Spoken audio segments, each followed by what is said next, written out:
Hello, welcome back, my dear students. Today we are going to discuss a very important topic from the point of view of NEET, JEE as well as board examination, and that is a dipole placed in uniform electric field, and we are going to calculate the value of electric potential due to a dipole which is placed in a uniform electric field. We already have discussed about the potential energy due to the configuration of charges or system of charges. Today we are going to discuss potential energy of a dipole placed in uniform electric field.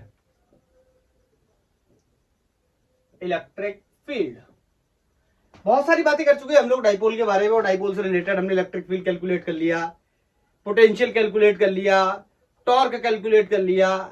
आज बात करने वाले potential energy की। क्या होता है? पहली बात तो कैसी फील्ड है? यूनिफॉर्म फील्ड है। यूनिफॉर्म फील्ड के बारे में आपको बता चुका हूं। पैरेलल, याद आया? Straight and equigap field lines represents uniform electric field. Is that clear? I am going to put a dipole in this uniform field, and everybody knows dipole means two equal and opposite charges separated by a very small distance, जिसको हम क्या consider करते थे? 12. Clear? अब आपको पता है ये डाइपोल यूनिफॉर्म इलेक्ट्रिक फील्ड में रखा है या कोई भी चार्ज इलेक्ट्रिक फील्ड में रखा है, and everybody knows that charge will experience a force, electrostatic force. और आपको पता है ये पॉजिटिव चार्ज है, इस पे फोर्स लगेगा along the direction of electric field, that will B QE. Clear? And this is the negative charge, this will also experience a force और electrostatic force in the opposite direction to the electric field. Is this clear? That is going to be minus QE, minus for the direction. Clear? And अभी यहाँ पे मैं देखने की कोशिश करूं, the net force is 0 because a force, देखो translation equilibrium की बात करूं मैं, translation equilibrium means summation of net force is क्या है? 0. and clear, this force F equal to Q is acting in the right side, and this force F equal to QE is acting on a negative charge in the left side direction. The magnitude of both forces is equal, that is QE, and direction of both forces is opposite to the each other. So the net force or the net vector force will be equal to 0. It means we can say that this system is in translation equilibrium. Clear? ये system translation के equilibrium में, but we are going to check क्या यहाँ पे rotation का equilibrium है या नहीं है। इट मीन्स मैंने आपको बताया था, जब दो इक्वल एंड अपोजिट चार्जेस किसी ऑब्जेक्ट्स के दो एंड्स पे वर्क करते हैं, एक्ट करते हैं, काम करते हैं, then that object try to rotate, क्या करने लगता है? घूमने लगता है in that particular system. यहां पर इलेक्ट्रिक फील्ड में रखा है, बोलो ये मार्कर ऐसे रखा है, इस मार्कर के इस एंड पे आगे की तरफ फोर्स लग रहा है, इस एंड पे पीछे की तरफ, तो ये क्या करने लगेगा? रोटेट करने लगेगा, और रोटेट करने के लिए इस पे क्या लगेगा? Torque. And everybody knows the value of torque, that is going to be torque vector is equal to dipole moment vector cross product of the electric field vector, or torque equal to PE sin theta. We have already discussed the value of torque in the lecture or in the class in the chapter first, electric field and charges वाले chapter में। Clear? तो मैं यहाँ पे value को mention करने जा रहा हूं, and the value of torque is, torque equal to याद आया, P vector cross E vector. This can be also write PE sin theta, when theta is angle between dipole moment vector and electric field vector and everybody knows the value of dipole moment vector, that is P equal to Q into 2L। अगर इसमें vector लिखना हो तो यहाँ vector लगा देंगे और यहाँ वेक्टर। ये सारी चीजों की पढ़ाई हम ऑलरेडी क्या कर सके, कर चुके हैं। लेकिन आज हम लोग इन सब चीजों की पढ़ाई नहीं करने वाले। आज हम ये पढ़ाई करने वाले, इस पे टॉर्क लग रहा है, इसका मतलब इस पे कोई ना कोई पोटेंशियल एनर्जी होगी। मैं आपको दोबारा से एक्सप्लेन करता हूं, कॉन्सेप्ट ध्यान से सुनने की कोशिश करना। प्रीवियस लेक्चर में मैंने आपको बताया था कि जो वर्क डन होता है वही स्टोर हो जाता है इन केस ऑफ चार्जेस, वही स्टोर हो जाता है in the charge in the terms of potential energy. मैंने आपको क्लास 11 से रिलेट करके बताया था, जब भी हम क्लास 11th में ग्रेविटेशन के अंदर मासेस के कॉन्फ़िगरेशन को या मासेस को अरेंज करते थे, तो हमारे द्वारा किया गया वर्क डन मासेस में स्टोर हो जाता था in the form of gravitational potential energy. That potential energy was the gravitational, because the discussion was totally on the masses, but here the discussion is on the charges। तो charges में store होने वाली energy को हम क्या कहते हैं, potential energy. इसका मतलब यहां पर हमें देखना पड़ेगा कितना क्या हो रहा है, वर्क हो रहा है, और वही वर्क क्या हो जाएगा, स्टोर हो जाएगा इस डाइपोल के अंदर in the terms of electrostatic potential energy. आपको पता है इस स्टोर होने वाली एनर्जी को हम लोग किस नाम से जानते हैं, पोटेंशियल एनर्जी। और चार्जेस की एनर्जी है, इसका मतलब इलेक्ट्रिक पोटेंशियल एनर्जी। किसकी वजह से, डाइपोल की वजह से। तो heading is potential energy of a dipole in a uniform electric field. तो क्वेश्चन कितना वर्क होगा ये हम डिस्कस करने चले। तो मैं आपको बहुत ही बेसिक डेफिनेशन बताता हूं वर्क की। हम लोग बचपन से पढ़ते चले आ रहे हैं कि work W equal to dot product of force vector into displacement vector. ध्यान से सुनना मेरी बात को। अभी अभी मैंने यहां पे आपको बताया था, ये फोर्स आगे की तरफ, ये फोर्स पीछे की तरफ, और नेट फोर्स कितना है, 0। और मैंने आपको बताया था ट्रांसलेशन का क्या है, इक्विलिब्रियम। तो बताओ यहां पर नेट फोर्स क्या हो गया, 0। इसका मतलब वर्क क्या हो गया, 0। तो सर क्या हम ये कह सकते हैं कि यहाँ पे पोटेंशियल एनर्जी 0 हो गई? अगर कहना है तो पूरी बात के साथ कह सकते हैं ट्रांसलेशनल पोटेंशियल एनर्जी कोई भी यहां पर नहीं है, क्योंकि यहां पर नेट फोर्स क्या है, 0 है। तो ट्रांसलेशन मोशन की वजह से यहां पर कोई भी एनर्जी पैदा नहीं होगी। नेक्स्ट क्वेश्चन, क्या रोटेशन की वजह से होगी?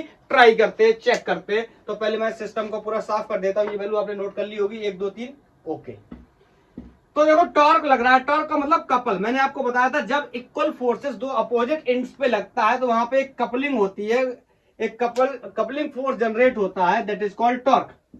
मैं इस वर्क को बहुत ही सिंपल फॉर्म में डिनोट करना चाहता हूं। Work equal to force into displacement. देखना ये किस में वर्क होता है, ध्यान से सुनना, ये ट्रांसलेशन में वर्क होता है। ट्रांसलेशन कॉन्सेप्ट में या ट्रांसलेशन मोशन में वर्क को हम कैसे कैलकुलेट करते हैं, फोर्स का डॉट प्रोडक्ट करते हैं डिस्प्लेसमेंट के साथ। लेकिन अगर हमें बात करनी हो रोटेशनल कॉन्सेप्ट की, तो यही फोर्स कन्वर्ट हो जाता है, मैं बहुत बार आप लोगों को बता चुका हूं, यही फोर्स कन्वर्ट हो जाता है किसमें, टॉर्क में। और यही जो रोटेशनल डिस्प्लेसमेंट, ये जो ट्रांसलेशनल डिस्प्लेसमेंट है, यही कन्वर्ट हो जाता है एंगुलर डिस्प्लेसमेंट या रोटेशनल डिस्प्लेसमेंट में। इसको हम थीटा के नाम से जानते हैं। और ऑफ कोर्स इन दोनों को क्या करना है, डॉट प्रोडक्ट करना है, that will be equal to the work. देखो वर्क की अलग अलग डेफिनेशन होती है, अलग अलग जगहों पे अलग अलग। ये बेसिक था, फोर्स इंटू डिस्प्लेसमेंट का डॉट प्रोडक्ट जो होता है वो वर्क के बराबर होता है। यहां पर भी यही लिखा हुआ है कि फोर्स इंटू डिस्प्लेसमेंट का डॉट प्रोडक्ट वर्क के बराबर होता है। ये ट्रांसलेशन का फोर्स है, ये रोटेशन का फोर्स है। रोटेशन में लगने वाले फोर्स को ही हम टॉर्क के नाम से जानते हैं। और यहाँ पे ट्रांसलेशन का कोई भी डिस्प्लेसमेंट ऑफ कोर्स नहीं होगा। ऑब्जेक्ट जब घूमेगा तो कौन सा डिस्प्लेसमेंट आएगा, रोटेशनल डिस्प्लेसमेंट आएगा, जिसे हम क्या बोलते हैं, एंगुलर डिस्प्लेसमेंट या थीटा के नाम से भी जानते हैं। अब बड़ा क्वेश्चन ये है, तो मुझे यहाँ पे वर्क डन कैलकुलेट करना है। अब समझना, मैं इस एक्सप्रेशन का यूज करने वाला हूँ, ऑफ कोर्स इसका यूज करने वाला नहीं, क्योंकि यहाँ पे ट्रांसलेशन मोशन का कोई कॉन्सेप्ट नहीं है। तो मैं अब हटाकर अपने कैलकुलेशंस की तरफ चलता हूँ और सारी चीजों को साफ कर देता हूँ। ये बात आपको पता है, मैं ये मान के चल रहा हूँ, ठीक है। अब आप बताओ मेरे को क्या हुआ होगा जब मेरी बात को ध्यान से सुनना। जब इस डाइपोल पे फोर्स लगा, दो इक्वल एंड अपोजिट फोर्स लगे, डाइपोल क्या करना शुरू हो गया, घूमना शुरू हो गया। तो मैं मान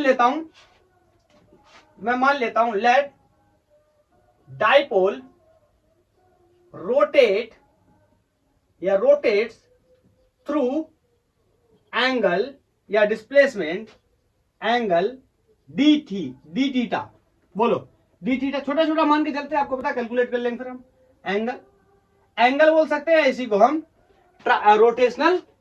रोटेशनल डिस्प्लेसमेंट भी बोल सकते हैं, एंगुलर डिस्प्लेसमेंट भी बोल सकते हैं। तो आपको पता है, अब देखो यहाँ पे बार बार पिक्चर बना पाऊंगा ना तो बहुत ही मुश्किल हो जाएगा। मान लो ये डाइपोल इस तरीके से था, इससे इस तरीके से घूम गया, ये एंगल इसने कोई डी थीटा बनाया, तो आप बताओ डी थीटा एंगल कवर करने में इसने छोटा सा वर्क किया होगा, जिसको हम डी डब्ल्यू बोल सकते हैं, डी डब्ल्यू बोल सकते हैं। That is going to be torque times of d theta. आप कहोगे टॉर्क, देखो टॉर्क इस पे जितना भी लगेगा वो फिक्स लगने वाला है। पूछो क्यों? आपको पता है टॉर्क की वैल्यू अभी मैंने लिखी थी, कितनी होती है, P E sine theta. Angle ही चेंज हो रहा है, एंगल का चेंज मैंने यहां लिख दिया। डाइपोल मोमेंट वेक्टर फिक्स है, यूनिफॉर्म इलेक्ट्रिक फील्ड में रखा गया है, तो टॉर्क की वैल्यू क्या होगी, फिक्स। वैसे तो ऐसा नहीं होगा, सच्चाई तो ये कि टॉर्क वेरिएबल होगा, लेकिन मैंने इसको डिफरेंशियल फॉर्म में बना लिया।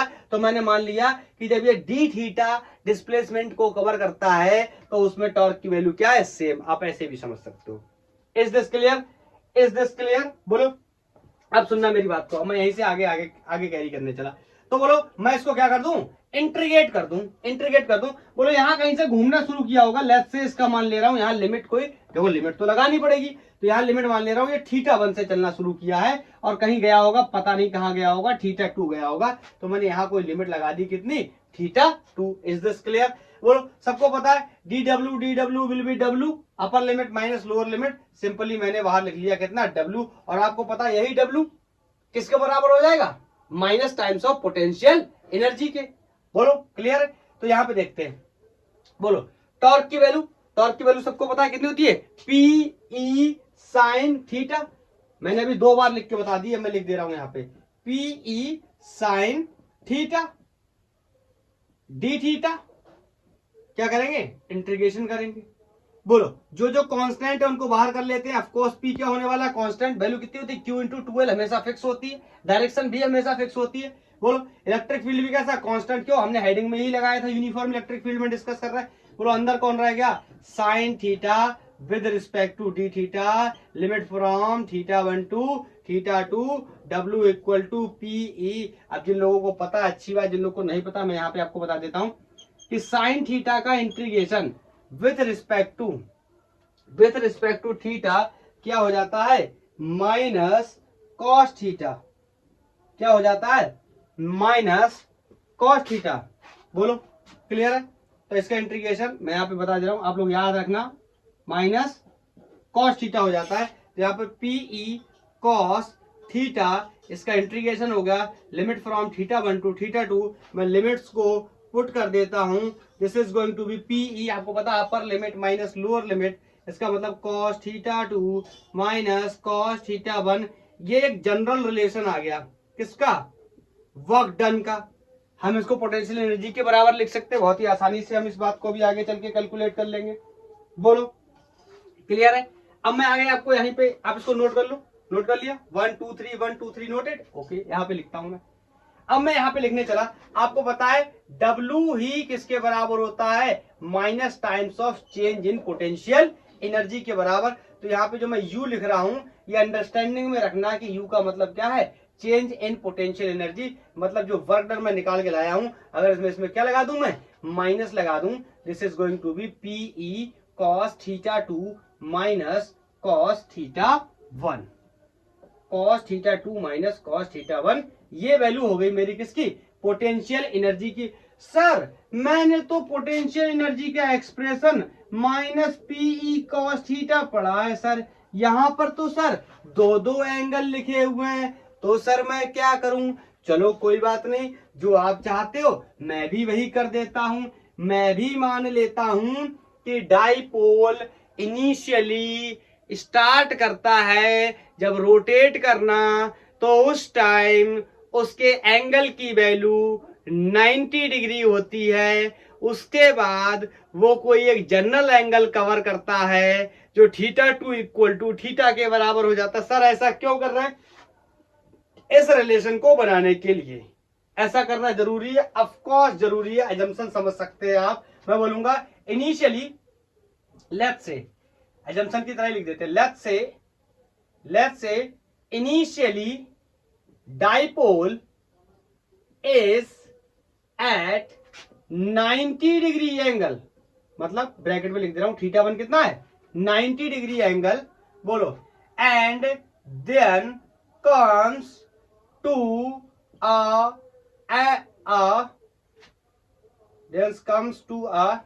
एंगल, एन एंगल लिखना चाहिए, एन एंगल कितना थीटा 2 इक्वल टू थीटा, मतलब किसी एक ओरिएंटेशन पे आ गया। तो आपको पता है cos 90 की वैल्यू कितनी होती है 0, तो यहाँ पे थीटा 1 की जगह एक लाइन लिख देता हूं, u equal to minus PE cos theta 2 की जगह बोलो कितना कर दूं theta minus cos 90, and cos 90 क्या होता है 0, और u इक्वल टू कितना हो गया minus times of PE cos theta.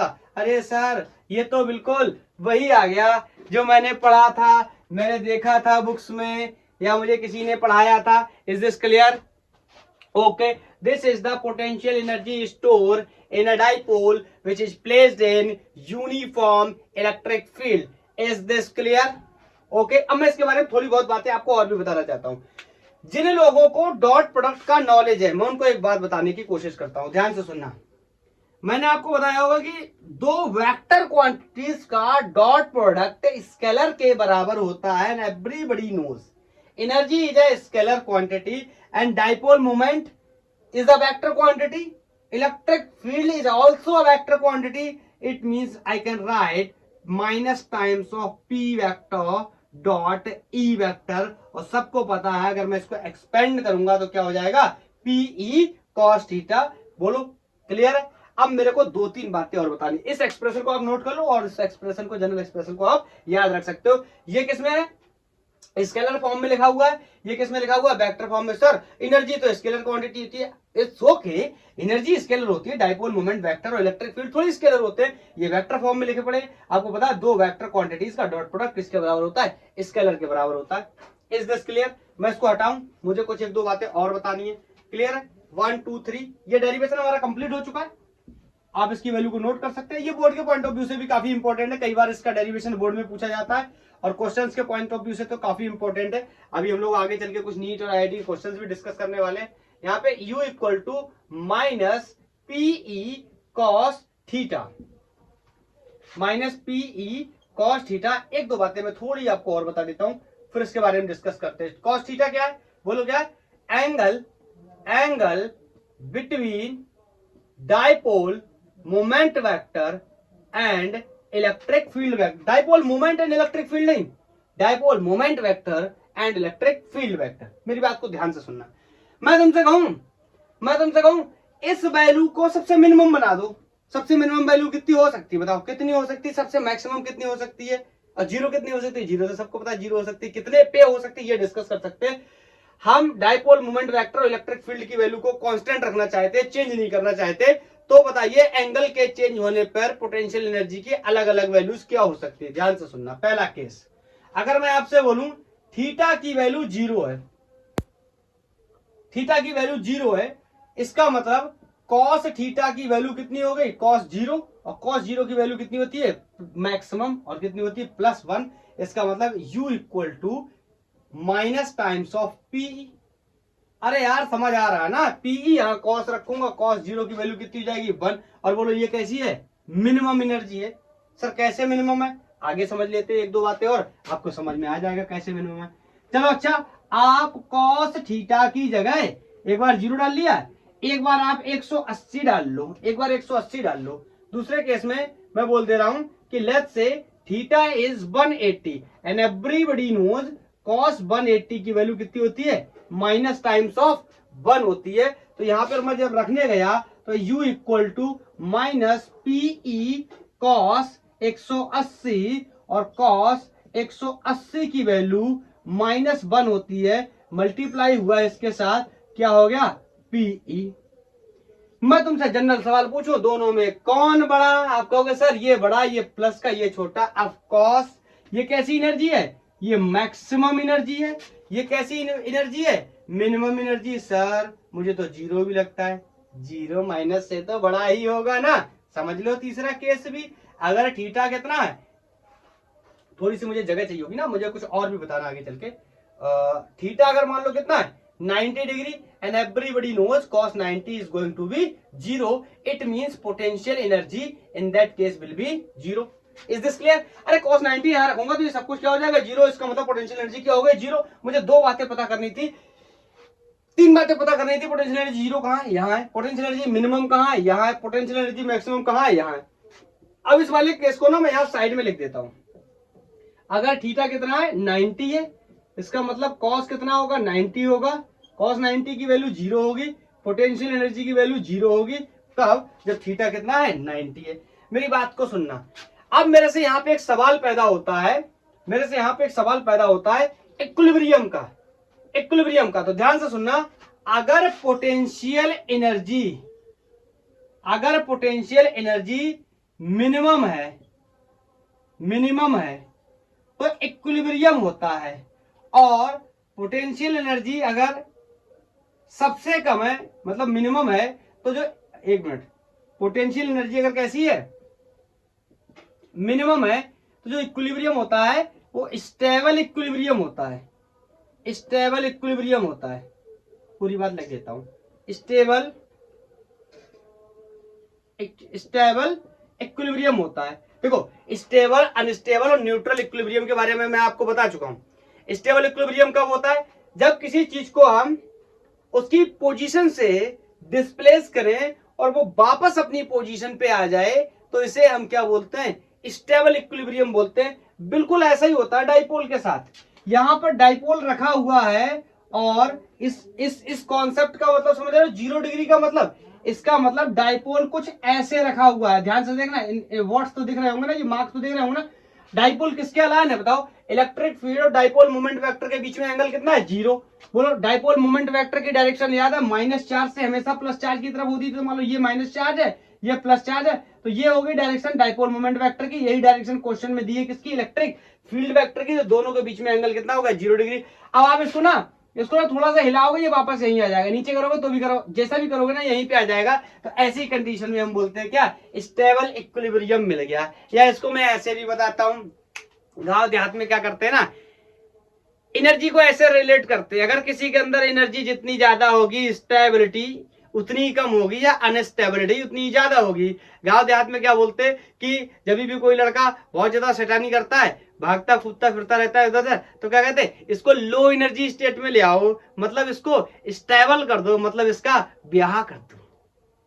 Sir ये कैसी गंदी गंदी बातें कर रहे हैं? हाँ, ऐसे ही बोलते हैं कि इसको लो, उन्हें भी पता है कि जब भी कोई सिस्टम लो एनर्जी स्टेट में रहेगा, इसकी एनर्जी कम होगी, तो हमेशा किस में रहेगा? इक्विलिब्रियम में रहेगा, स्टेबल इक्विलिब्रियम में रहेगा। एनर्जी ज्यादा होने का ही मतलब अनस्टेबिलिटी पैदा होती है। देखो, एनर्जी क्या है? मिनिमम। इसका मतलब क्या है?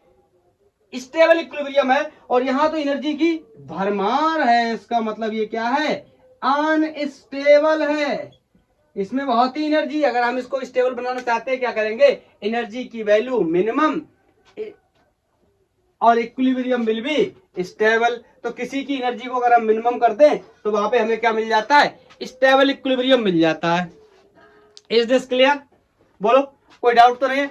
ये हम लोगों ने कुछ डिस्कस किया, कुछ जो इसका इंपॉर्टेंट कॉन्सेप्ट है उसके बारे में डिस्कस कर लिया, कुछ कंडीशंस के बारे में भी डिस्कस कर लिया।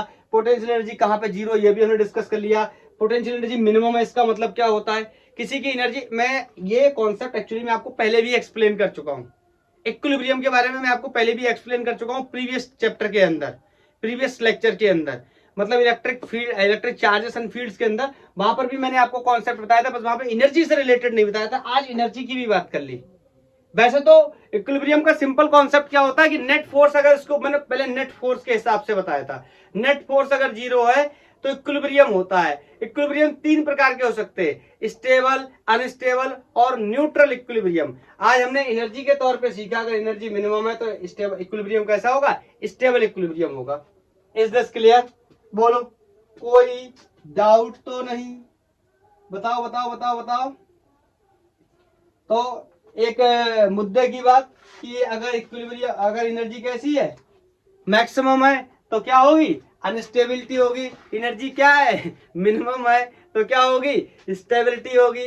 किसी की एनर्जी को मिनिमम करना है, इसका मतलब उसकी शादी करवा देनी चाहिए, उससे क्या होगा एनर्जी मिनिमम हो जाएगी और बंदा स्टेबल हो जाएगा। कहते हैं ना मुझे अपनी लाइफ में सेटल होना है, स्टेबल होना, कुछ करना है। अगर कोई ऐसा कहता दिख जाए इसका मतलब ब्याह करने के बारे में सोच रहा है। क्लियर। मैं इसको हटाता हूँ, एक क्वेश्चन बोर्ड पे नोट करता हूँ। क्लियर है, पॉज करके कर लेता हूँ।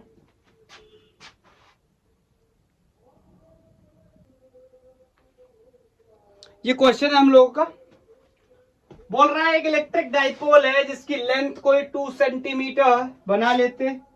ये कोई एक अपना एक इलेक्ट्रिक डाइपोल है, इसकी लेंथ 2L, मैं बहुत बार बता चुका हूं, इस पूरी लेंथ को हम कितना लेंगे 2L, दैट इज 2 सेंटीमीटर। तो मीटर्स में कन्वर्ट कर लेता हूं, 2 × 10⁻⁻² metre is placed with an axis of 60 degree to the uniform electric field of 10⁵ newton per coulomb. कोई बात नहीं, बना लेते हैं।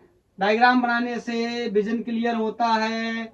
आपको अगर क्वेश्चंस में बहुत अच्छी ग्रिप बनानी है तो आप हमेशा रफ डायग्राम का यूज किया करें। ये 60 डिग्री का एंगल दिया हुआ है, यहां से इलेक्ट्रिक फील्ड की वैल्यू गिवन है, that is 10⁵ newton per coulomb and angle is 60 degree. Okay, यहाँ पे कोई माइनस चार्ज ले लेता हूँ, यहाँ पे कोई प्लस चार्ज ले लेता हूँ। ये कोई मेरा डाइपोल हो गया, डाइपोल की length 2L, that is 2 × 10⁻⁻² centimetre था, उसको मीटर में कन्वर्ट कर लिया। बोल रहे it experiences a torque of 8√3 newton metre. मतलब क्वेश्चन मेरे से बोल रहा है कि इसको 8√3 का टॉर्क लग रहा है। देन बताइए, दो बातें बतानी है। Magnitude of charges on dipole, बहुत ही इजी होने वाला है हमारे लिए। बोलो तो टॉर्क मैं लिख सकता हूं क्या, PE sin थीटा। किसी को कोई डाउट नहीं होना चाहिए। इसकी वैल्यू 8√3 क्वेश्चन में दी है। P की वैल्यू को मैं Q × 2L लिख सकता हूं into E × sin theta. Sine theta की वैल्यू कितनी है 60 डिग्री। Is this clear? बोलो क्लियर है? तो यहां से मैं लिख देता हूं 8√3, Q की वैल्यू मुझे निकालनी है, दिस 2L, इसकी वैल्यू कितनी होने वाली है 2 × 10⁻⁻² सेंटीमीटर से मीटर में कन्वर्ट कर लिया। And the value of electric field is also given, that is 10⁵ newton per coulomb. And the value of sine 60 is √3/2। Is this clear? ये देखो √3 से ये √3 पहले मार लेते हैं, बाकी का काम बाद में देखते रहेंगे। ये 2 से ये 2 पहले मर गया।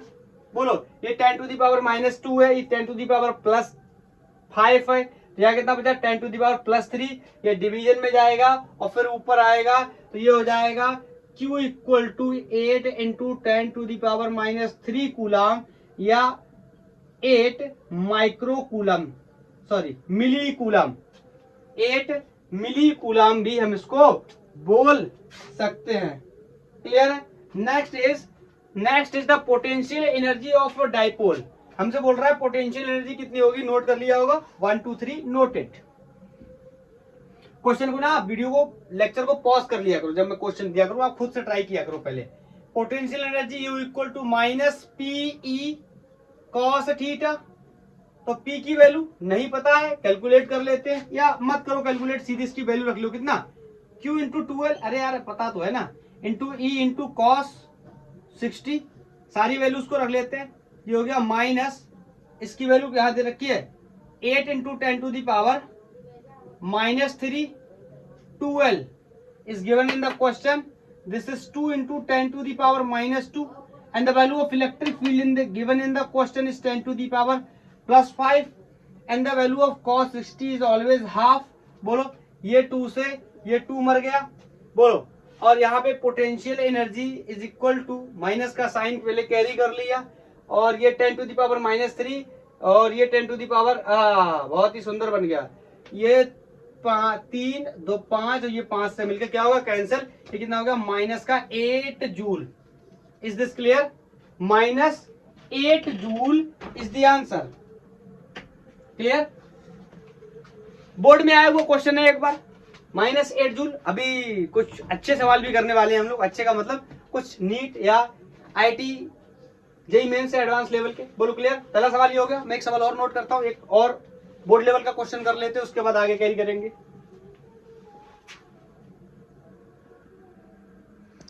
ये नेक्स्ट क्वेश्चन है, और पता नहीं मैं कितनी भी कोशिश करता हूँ कि मुझे, जब मैं देखता हूँ ना ऐसे, तो मुझे लगता है बिल्कुल सही लिखा हुआ है। अच्छा, मैं कैमरे में देखने जाता हूँ तो मुझे पता चलता है ये ऐसे जा रहा है, मेरा ऊपर की तरफ ऐसे जा रहा है। और जब मैं यहाँ पे लिखता हूँ मुझे लगता है बिल्कुल ठीक लिखा हुआ है, मतलब लाइन टू लाइन है। अभी क्या कर सकता हूँ, इसका कोई मेरे पास इलाज नहीं है। ओके, समझते हैं। बोल रहा है an electric dipole of length 4 centimetre when placed with its axis make an angle 60 degree with uniform electric field experiences a torque. फिर से बेसिक टाइप का क्वेश्चन है, आसान टाइप का है, हलवा हलवा टाइप के सवाल है। हलवा हलवा बोलो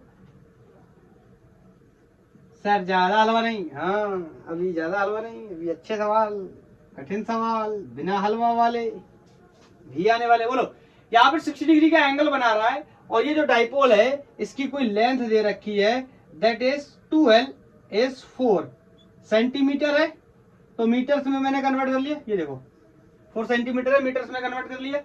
उसके बाद बोल रहा है ये एक्सपीरियंस कर रहा है कोई एक टॉर्क, और उस टॉर्क की value 4√3 is given, 4√3 newton metre. बोलो फिर से, बोल रहा है calculate the electric field, electric field बोल रहा है, और potential energy of a dipole if dipole has plus minus 8 nano coulomb charge. इसका मतलब जो डाइपोल का चार्ज है this is also given 8 into 10⁻⁹ coulomb.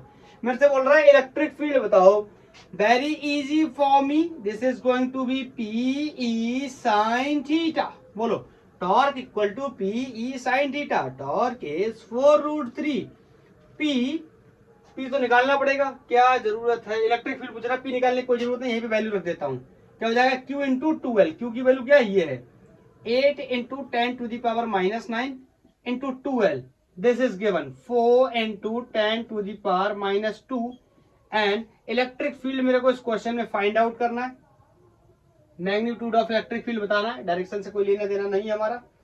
Into sine theta, sine 60, sine 60 की वैल्यू सबको पता है √3/2 होती है। ये √3 से ये √3 मर गया, ये 4 से ये 4 मर गया, ये इधर इससे ये मरा तो यहाँ 4 हो गया। बोलो क्लियर है।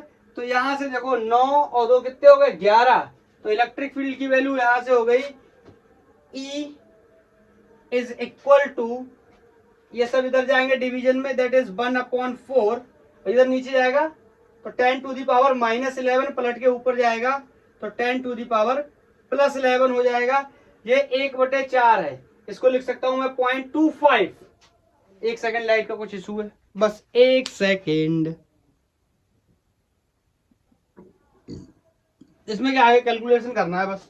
तो बोलो कितना हो जाएगा, इसको ही मैं लिख सकता हूँ E इक्वल टू, ये कितना होगा 0.25, अरे 1/4 can be also right 0.25 into 10⁻11।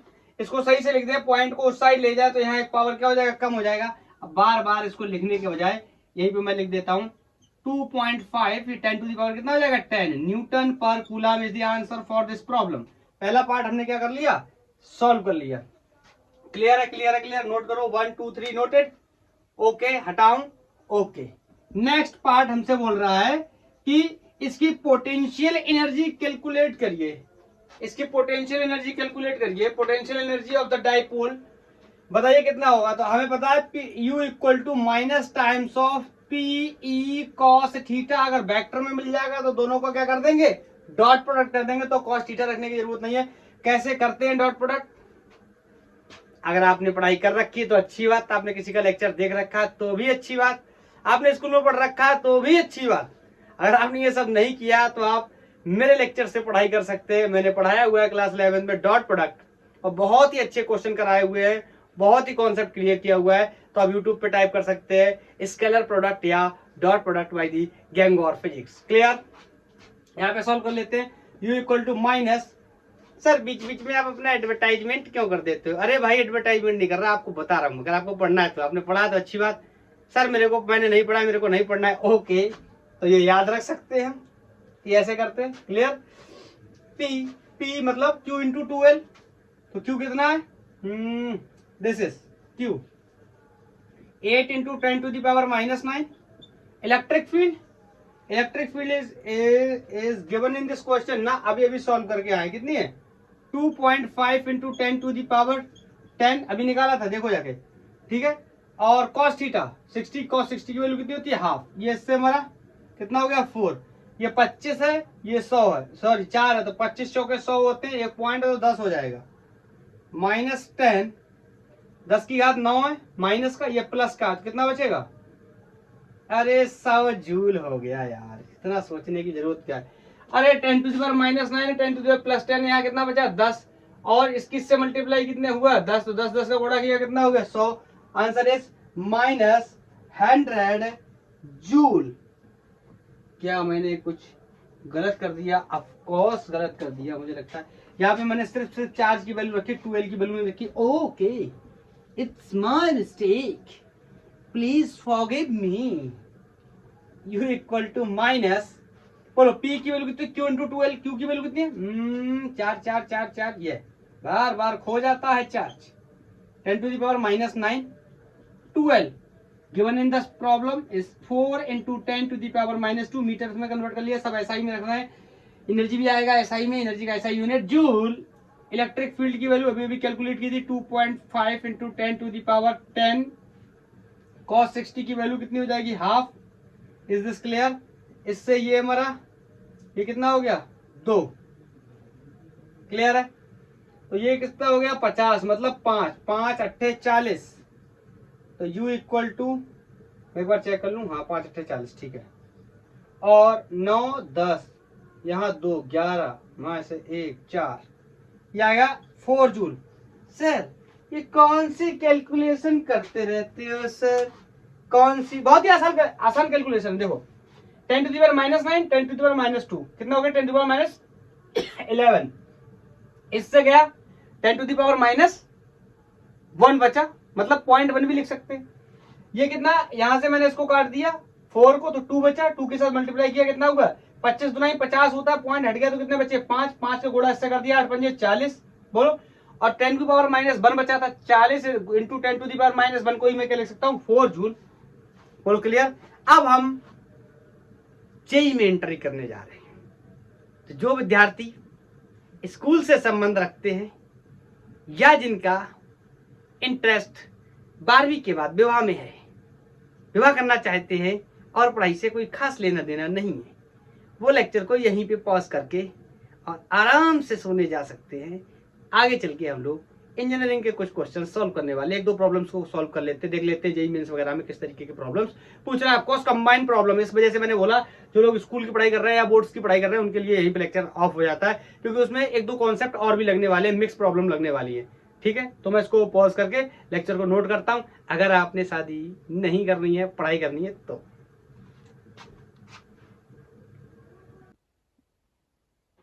ये नेक्स्ट प्रॉब्लम है, जेईई में 2020 में ये क्वेश्चन आया था, बोल रहा है कि दो आइडेंटिकल डाइपोल्स हैं, the dipole moments P equal to p i cap, मतलब ये प्लस एक्स डायरेक्शन में, और P2 equal to minus times of P into minus i cap, मतलब ये माइनस एक्स डायरेक्शन में, are held on the x access.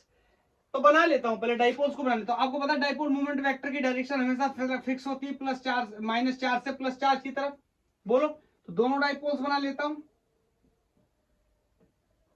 ठीक है? दोनों का डाइपोल मैंने बना लिए, और बोल रहा है when they are released on the released to move along the x axis, इन दोनों को मूव कराया जाता है x axis पे, their directions of their dipole moments along the direction of their dipole moment vector। आपको पता है इसका डाइपोल मोमेंट वेक्टर इस डायरेक्शन में होगा, इसका डाइपोल मोमेंट वेक्टर इस डायरेक्शन में होगा, क्लियर है?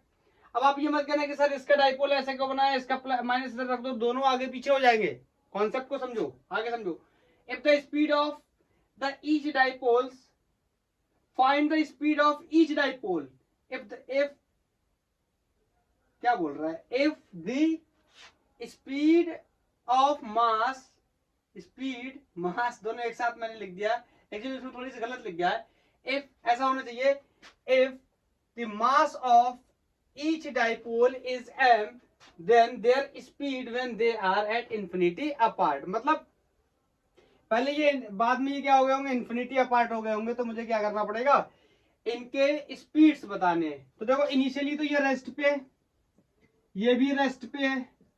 बोलो दो चार बातें कर लेते हैं। डाइपोल मोमेंट वेक्टर दोनों के क्या है, सेम है। Magnitude wise, direction wise of course opposite है। मुझे मैग्नीट्यूड से मतलब है तो मैंने मैग्नीट्यूड लिख लिया। मेरे को एक बात बताओ, इस ध्यान से सुनना, क्या इस डाइपोल के सिस्टम पे दोनों पे कोई एक्सटर्नल फोर्स है? बिल्कुल भी कोई एक्सटर्नल फोर्स नहीं है, तो नेट फोर्स क्या हो गया, 0। क्लियर? क्या यहाँ पे कोई एनसीसीएफ है? एनसीसीएफ नॉन कंजर्वेटिव फोर्स है, नहीं है। अगर फोर्स है भी तो इलेक्ट्रोस्टैटिक फोर्स है, वो कैसा होता है, कंजर्वेटिव फोर्स है। तो क्या यहाँ पे मैं मैकेनिकल एनर्जी को कंजर्व कर सकता हूं? अब आप देखो सिंगल कॉन्सेप्ट से आप सोचो, सिर्फ मैंने डाइपोल की एनर्जी पढ़ ली उससे क्वेश्चन सॉल्व होगा, उससे नहीं होगा। अप्लाइड क्वेश्चन है तो इसमें कई सारी चीजें लगेंगी। ठीक है, ये चार ऑप्शंस दिए हुए हैं, तो मैं कह सकता हूं कि mechanical energy initial will be equal to the mechanical energy final. और मैकेनिकल एनर्जी के दो पार्ट होते हैं, बोलो कौन सा कौन सा कौन सा? Kinetic energy initial plus potential energy initial will be equal to the kinetic energy final plus potential energy final. दोनों डाइपोल रेस्ट पे थे इनिशियली, तो दोनों की इनिशियल काइनेटिक एनर्जी कितनी हो गई, 0।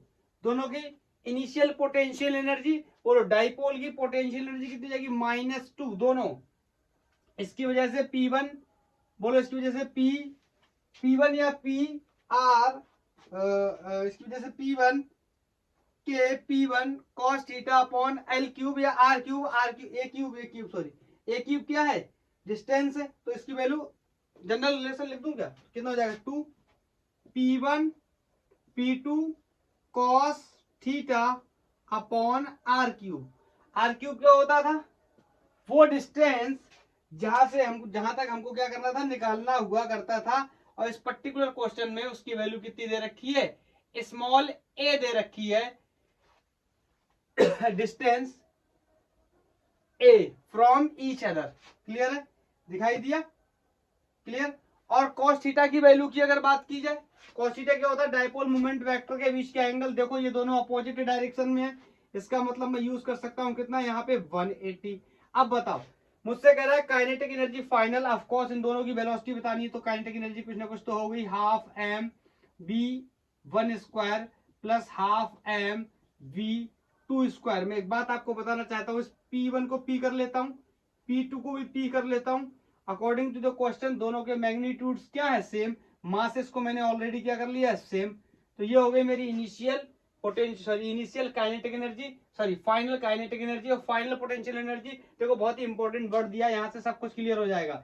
बोल रहा है finally they are infinity apart. अगर ये दोनों इन्फिनिटी अपार्ट हो गए तो पोटेंशियल एनर्जी कितनी हो जाएगी, 0। आपको क्लियरली पता ये बात? बोलो तो यहां से मैं लिख सकता हूं -2 P स्क्वायर कॉस 180 की वैल्यू कितनी होती है, -1, तो ये माइनस से माइनस हट गया। बोलो R क्यूब की जगह कितना लिख सकता हूँ, A cube will be equal to, देखो ये कितना हो गया, मास यहाँ से कॉमन आ जाएगा, हाफ यहाँ से कॉमन या तो ऐसे लिखा रहने दो, half m v1 square plus half m v2 square. अब ये क्वेश्चन आगे सॉल्व नहीं होगा, क्योंकि मेरे को दोनों की अलग अलग वेलोसिटी बतानी है। तो दोनों की अलग अलग वेलोसिटी बताने के लिए अब मेरे पास यहाँ पे और कोई रास्ता नहीं है। एक चीज मेरी यहाँ पे छूट गई है, अरे कांस्टेंट के की वैल्यू रह गई थी, और कुछ नहीं।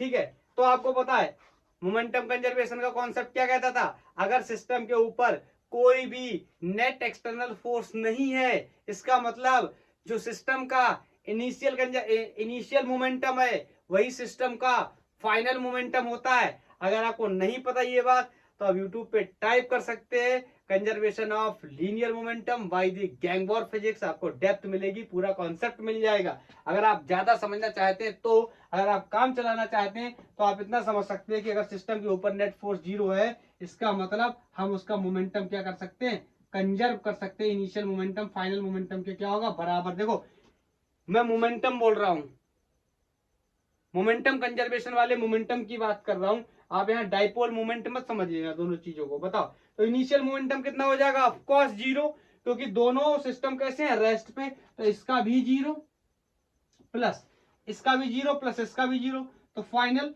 बताओ इसका क्या हो गया, हो गया m v1 और इसका कोई क्या हो गया m v2। अरे दोनों की स्पीड या वेलोसिटीज क्या अलग अलग, मासेस क्या है सेम। तो देखो अब देखो ज्यादा यहाँ पे परेशान करने की जरूरत नहीं है, तो यहाँ से क्लियर आ गया b1 equal to minus times of b2, mass से मास क्या हो गया एलिमिनेट। और क्वेश्चन में कहा गया दोनों जो है सेम वेलोसिटी से चल रहे हैं। आप क्वेश्चन को दोबारा से पढ़ लो, यहाँ b1 equal to b2 equal to मैं क्या यूज कर सकता हूँ, b यूज कर सकता हूँ। इस इंफॉर्मेशन को मैं इक्वेशन फर्स्ट में पुट कर रहा हूँ। तो ध्यान से देखना, यहाँ पे b1 b2 को हटा देता हूँ, बस मेरा काम हो जाएगा। देखो half m b square plus half m b square, half half है कितना हो जाएगा एम बी स्क्वायर।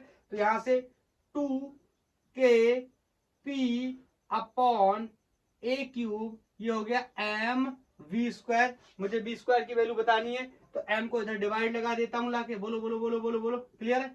और मुझे b की वैल्यू बतानी, तो इसमें रूट ले लेता हूँ। तो ध्यान से देखो, ये p स्क्वायर है, तो रूट के बाहर आके कितना हो जाएगा p, देखो इन्हीं के टर्म्स में मैच कराना है, तो कितना हो जाएगा p।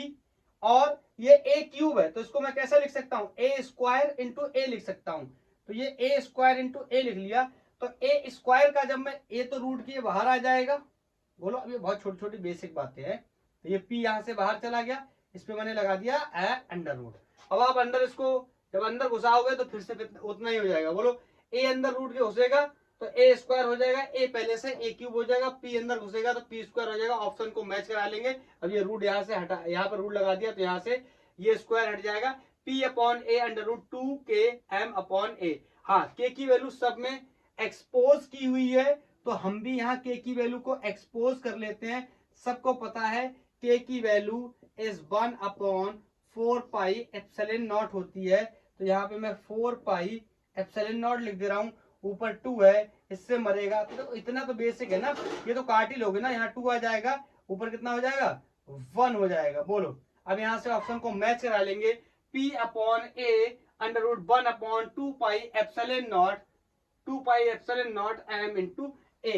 ये ऑप्शन बी हमारा क्या हो गया, करेक्ट हो गया। देखो तुक्का भी नहीं मार सकते यार, इतना क्लोज है। देखो ना, यहाँ सिर्फ क्या 1 यहाँ 2 का डिफरेंस है, इसमें देखो इसमें आप तुक्केबाजी भी नहीं कर सकते। ये जेईई मेंस 2020 में पूछा गया था, काफी अच्छा क्वेश्चन है, मजा आया आई थिंक करके। देखो कितने कॉन्सेप्ट लगे, पोटेंशियल का कॉन्सेप्ट लगा, पोटेंशियल एट एनी पॉइंट याद है, पोटेंशियल एट एनी पॉइंट याद है, 2k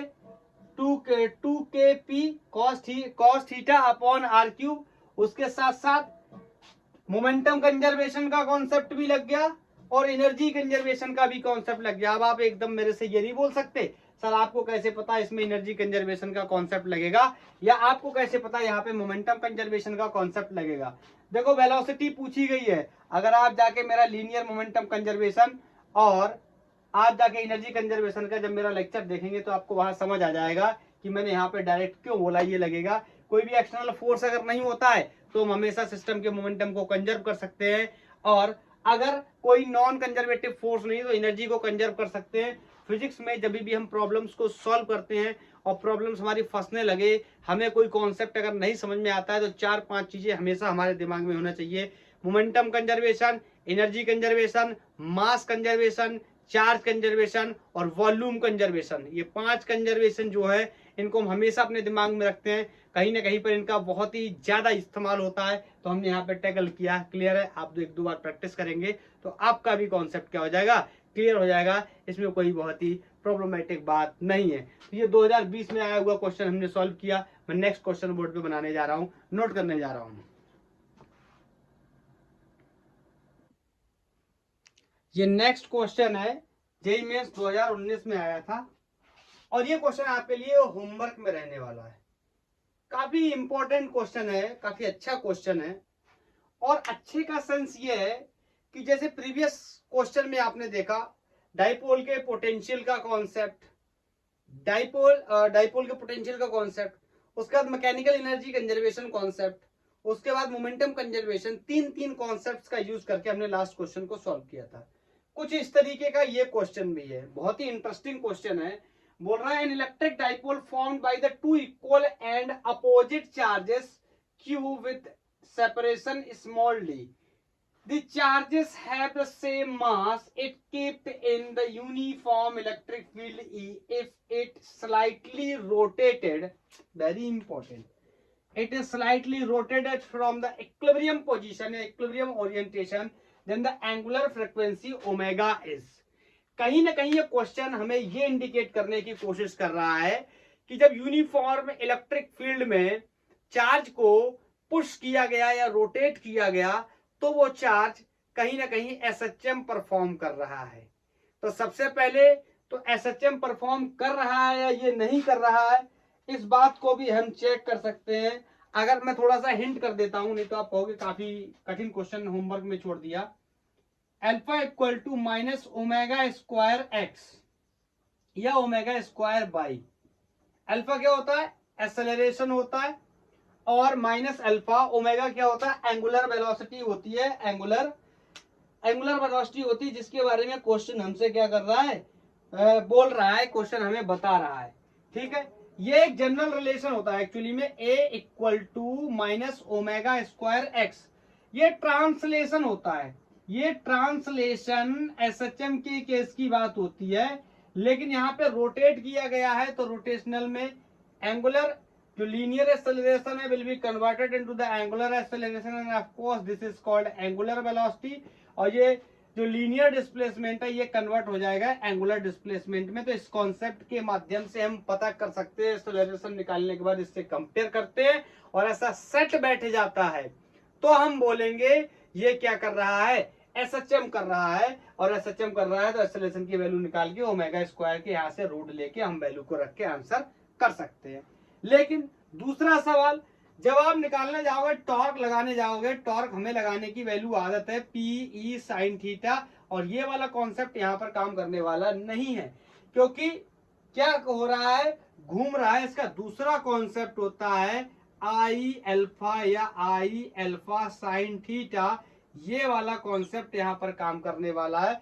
I is the moment of inertia. अब ये मत पूछ लेना मोमेंट ऑफ इनर्शिया क्या होता है, क्लास 11th रोटेशन मैकेनिक्स में हम डिस्कस करते हैं moment of inertia and alpha is the angular acceleration. तो इसकी हेल्प से हम अल्फा निकाल सकते हैं, टॉर्क निकाल सकते हैं, टॉर्क को इसके बराबर करके यहां से अल्फा की वैल्यू निकाल सकते हैं, और अल्फा यहाँ पे रख के कंपेयर करके ओमेगा की वैल्यू निकाल सकते हैं। बाकी मैं ज्यादा नहीं बताना चाहता, काफी अच्छा सवाल है, आप इसको सॉल्व करेंगे और सॉल्व करने के बाद मुझे इसका आंसर बताएंगे। देखो दो कॉन्सेप्ट लिखते हुए क्लियरली दिखाई दे रहे हैं। एंगुलर यहाँ पे एसएचएम का क्वेश्चन कॉन्सेप्ट लगा रहे हैं हम, और एसएचएम कर रहा है तो एसएचएम का ये कॉन्सेप्ट हो गया। उसके बाद में रोटेशनल मैकेनिक्स का भी कॉन्सेप्ट लगा रहे हैं, और तीनों कॉन्सेप्ट्स को मिक्स करके डाइपोल के टर्म्स में बनाया गया है। एक्चुअली में डाइपोल है ना ये, अगर ये डाइपोल ना हटा के सिर्फ ये बोल देता है एक कोई मास एम है, बस एसएचएम कर रहा, तो बहुत ही आसान लगता है ये प्रॉब्लम। बहुत ही आसान का मतलब ये नहीं क्वेश्चन आसान हो जाता, आसान का मतलब सोचने का तरीका लोगों का बदल जाता। लोग समझते क्या सिंपल एक कोई मास है जो कि एसएचएम कर रहा है, एसएचएम कर रहा है तो उसकी एंगुलर वेलोसिटी हम आसानी से निकाल सकते हैं, जो कि क्वेश्चन में पूछी गई है। लेकिन प्रॉब्लम क्या है, ये क्लास 12 का सिलेबस है, यहाँ पर इलेक्ट्रिक चार्जेस, मैग्नेट, इस तरीके की बात होती है। यहाँ पे चार्ज, डाइपोल, ऐसी बात है। अब डाइपोल से क्या करवा रहा है, एसएचएम करवा रहा है, बस यही लोगों को क्या करता है, कठिन लगने लगता है। इसकी दो वजह होती हैं। पहला तो ऐसे लोग बैठे हैं लेक्चर के अंदर जिन लोगों का क्लास 11 पूरा साफ है, जिन्होंने कुछ नहीं पढ़ा, तो उनसे तो ये सवाल वैसे ही सॉल्व नहीं होना है। और जिन्हें जानकारी है तो बेसिक जानकारी एंगुलर रोटेशनल मैकेनिक्स की भी होनी चाहिए, बेसिक इंफॉर्मेशन हमारे पास एसएचएम की भी होनी चाहिए, then we can solve this problem, otherwise we can not solve this problem. Clear? अब आपको पता है ये मोमेंट ऑफ इनर्शिया है, ये हम किसी एक्सिस के अबाउट निकालते हैं, तो यहाँ पर आपको मोमेंट ऑफ इनर्शिया पहले कैलकुलेट करना पड़ेगा। मोमेंट ऑफ इनर्शिया की वैल्यू भी मैं अगर आपको चाहूं यहाँ पे बताना, तो मोमेंट ऑफ इनर्शिया की जनरल वैल्यू mr² होती है। बोलो क्लियर है? तो आप इसको सॉल्व करेंगे और सॉल्व करके आप मेरे को इसका जवाब बताने वाले। आज के लिए इतना ही, थैंक यू, धन्यवाद। पढ़ाई करते रहिए, ऑल दी वेरी बेस्ट।